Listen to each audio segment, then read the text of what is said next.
नमस्कार, मी पंजाब डक. आज आहे 21 सप्टेंबर 2025. मी जात आहे अकोल्याकडं आणि या ठिकाणून परत महाराष्ट्रातल्या शेतकऱ्याला अंदाज देणार आहे. कारण की राज्यामध्ये पाऊस आता सत्र चालूच आहे. तर हे पाऊस कधीपर्यंत राहणार आहे तर सांगायचं झालं तर आज 21, 22, 23च्या दरम्यान तुम्हाला सांगू इच्छितो की मराठवाड्यामध्ये आणि पश्चिम महाराष्ट्रात पाऊस म्हणता हे सत्र 2-3 दिवस आणखीन चालूच राहणार आहे. दररोज वेगवेगळ्या भागात पडणार आहे, पण मराठवाड्यामध्ये सगळ्या जिल्ह्यामध्ये दररोज वेगवेगळ्या ठिकाणी पाऊसमध्ये या 4 दिवस पडणार आहे म्हणून हा अंदाज लक्षात यायचा.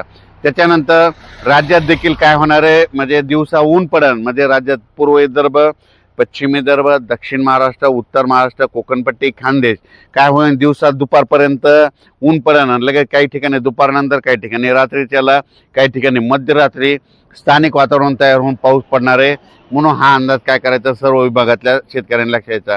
मग त्याच्यानंतर काय होणार आहे 25 आणि 26 तारखेला 25 आणि 26 सप्टेंबरला राज्यातला थोडा पावसाचा जोर थोडा कमी होणार आहे, पण त्याच्यानंतर राज्यात परत एकदा मोठा पाऊस येणार आहे म्हणून हा अंदाज सर्वप्रथम शेतकऱ्यांनी लक्षात घ्यायचा. मग तो मोठा पाऊस कधी येणार आहे तो काय होणार आहे 27 तारखेपासून ते 30 तारखेच्या दरम्यान राज्यामध्ये ठिकठिकाणी मुसळधार, काही ठिकाणी अतिमुसळधार, काही अतिवृष्टी देखील होईल म्हणून हा अंदाज लक्षात यायचा. तुम्हाला एक सांगू इच्छितो की तो पाऊस कुठं होणार आहे तर सगळ्या सुरुवात काय होणार आहे म्हणजे सांगायचं झालं तर पूर्व विदर्भातून काय होणार आहे 26 तारखेला सुरुवात होणार आहे. 26-27ला तो पाऊस काय होणार आहे परत मराठवाड्याकडे येणार आहे. त्याच्यानंतर तो पाऊस तसा पुढं सरकत 27-28ला काय होणार आहे पूर्व विदर्भ, पश्चिम विदर्भ, मराठवाडा आणि लगे पश्चिम महाराष्ट्र आणि उत्तर महाराष्ट्राकडे जाणार आहे. त्याच्यानंतर 27, 28, 29च्या दरम्यान संपूर्ण महाराष्ट्र व्यापून टाकत आणि ठिकठिकाणी काही ठिकाणी मुसळधार, कुठं अतिमुसळधार, मुंबई देखील मुसळधार होईल, पुणे, सातारा, सांगली तिकडे देखील अतिमुसळधार पाऊस पडेल. त्याच्यानंतर सोलापूर जिल्ह्यात देखील मुसळधार पाऊस पडेल. त्याच्यानंतर लातूर जिल्ह्यात देखील आहे, बीड जिल्ह्यात देखील आहे, परभणी जिल्ह्यात देखील आहे. त्याच्यानंतर जालना, नांदेड, संभाजीनगर म्हणजे सांगायचं झालं तर जिल्ह्यामध्ये 2-4 खूप ठिकाणी जोराचा पाऊस, कुठं अतिमुसळधार, कुठं रिमझिम असा पाऊस पडणार आहे म्हणून हा अंदाज लक्षात घ्यायचा. सांगायचं झालं तर 27 ते 30 तारखेपर्यंत चांगला पाऊस पडणार आहे. 1 तारखेला परत राज्यात काय होईल अशी चांगलं धुई येईल, म्हणजे ऊन पडायला आणि परत धुई येणार आहे. काही जण धुई म्हणतात, काही जण धुके म्हणतात, धुराळे येईल म्हणून हे लक्षात घ्यायचं. म्हणून हे अंदाज सगळ्या शेतकऱ्यांना लक्षात घ्यायचा. सांगायचं झालं तर म्हणजे 26 तारखेपासून 26 तारखेच्या रात्रीपासून म्हणजे सुरुवात इकडून म्हणजे पूर्व इकडून होणार आहे आणि त्याच्यानंतर 27ला तो पाऊस मराठवाड्याकडे येणार आहे आणि 28ला मग आणखीन बऱ्याच भागाकडे जाणार आहे. म्हणून सर्व शेतकऱ्यांनी काय करायचं जशी शेतीची वेळ भेटेल तशी कामे करायची आणि सोयाबीन काढायला आला असेल तर तुम्हाला 30 तारखेच्या नंतर मग पाऊस उघडणार आहे.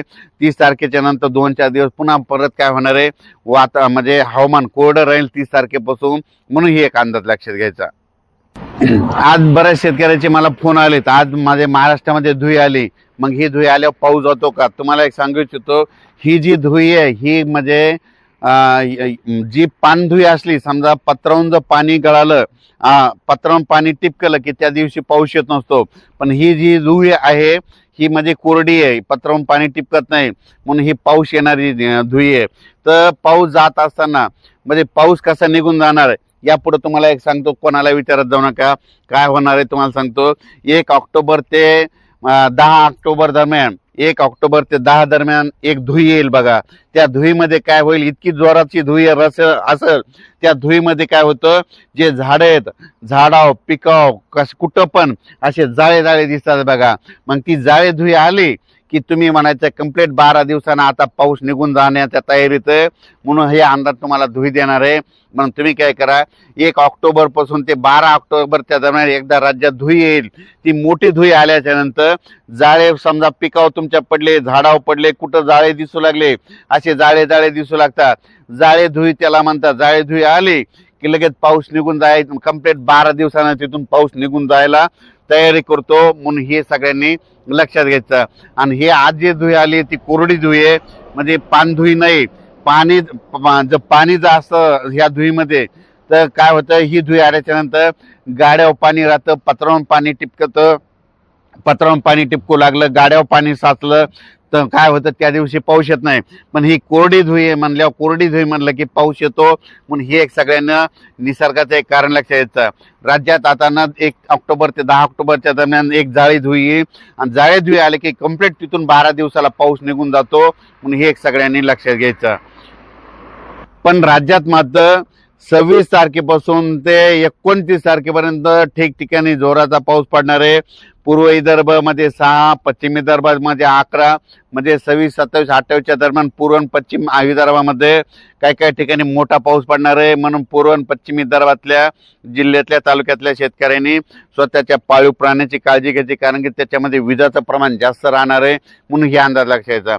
त्याच्यानंतर मराठवाड्यातल्या सगळ्या जिल्ह्यातल्या तालुक्यातल्या गावातल्या शेतकऱ्यांनी म्हणजे 27 तारखेपासून ते 29 तारखेपर्यंत जोराचा कुठं रिमझिम, कुठं मोठा, कुठं अति मुसळधार पडणार आहे, म्हणून मराठवाड्यातल्या सगळ्या जिल्ह्यातल्या शेतकऱ्यांनी हा अंदाज लक्षात घ्यायचा. पश्चिम महाराष्ट्रात देखील जरा जास्त पाऊस पडणार आहे, म्हणून पश्चिम महाराष्ट्रातल्या शेतकऱ्यांनी 27 पासून 30 तारखेपर्यंत आपण आपल्या पाळीव प्राण्याची काळजी घ्या, कारण की विजाचं प्रमाण जास्त आहे. काही ठिकाणी आपली जनावरे नदीच्या काठी बांधू नका, कारण की एखाद्या पाऊस जास्त असल्यामुळं पूर येण्याची शक्यता आहे, म्हणून हे लक्षात येतं. उत्तर महाराष्ट्रातल्या शेतकऱ्यांनी देखील काय करायचं, नंदुरबार, धुळे, जळगाव, नाशिक, इगतपुरी त्यांना सांगू इच्छितो की तुम्ही देखील काय करायचं, म्हणजे तुमच्याकडं 28, 29, 30च्या दरम्यान जोराचा पाऊस पडणार आहे, म्हणून तुम्ही देखील आपल्या पाळीव प्राण्यांची काळजी घ्यायची, कारण की याच्यामध्ये विजाचं प्रमाण जास्त राहणार आहे, वारं देखील असं, म्हणून तुम्ही तुमच्या काळजी घ्यावे, म्हणून हे लक्षात येतं. मुंबईकरांना देखील सांगू इच्छितो, मुंबईकरांना 28, 29, 30च्या दरम्यान मुंबईकडे देखील काही ठिकाणी अतिवृष्टी होणार आहे, म्हणून सखोल भागामध्ये पाणी देखील साचलं. टीव्हीला बातम्या देखील येतात मुंबईला पाणी साचलं, म्हणून मुंबईकरांनी देखील ही दक्षता म्हणून हा अंदाज लक्षात घ्यायचा. अचानक वातावरणात बदल झाला, लगेच उद्या एक मेसेज दिला जाईल. धन्यवाद.